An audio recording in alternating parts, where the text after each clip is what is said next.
Operator, could you put through the next question, please? Next is Matt Woodman with CTV. Go ahead, Matt. Hi, Dr. Hinshaw. We've heard from some businesses in Edmonton classified as entertainment venues like comedy clubs, and they feel there isn't much clarity on what separates them from restaurants other than having people up on stage. So they're wondering what's the concern associated with having performances like comedy acts or speeches if everybody's properly physically distant and, the microphone is sanitized.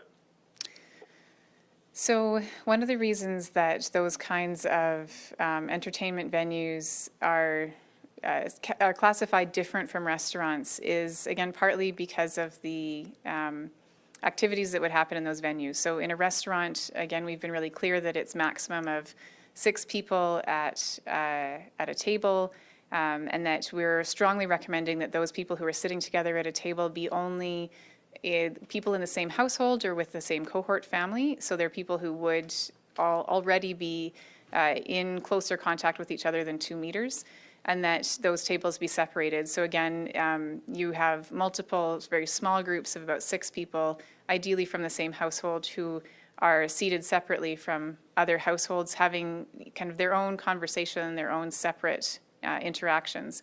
If you have an entertainment venue such as a comedy club or another place where you have people who are gathered together to watch a performance, we know, and I know I've talked before about the fact that singing is something that can project small particles and potentially project the droplets further than 2 meters. And we know that things like laughing or cheering are also things that can cause increased risk of spread beyond that 2 meters. So when you have a performance, if it's a comedy club, if it's some kind of a performance where you're going to have an entire room full of people all laughing at the same time, all cheering at the same time, there is some increased risk to those activities. So again, we're sequencing out different types of activities based on that risk of transmission. And I know that it's difficult to wait. And I know that the encouraging results we've had from relaunch, I think are causing people to wonder, well, could we open faster or more? And certainly, we're looking very closely at the results and making sure that we're watching what our neighbors are doing, and each of the other provinces are opening in slightly different sequences.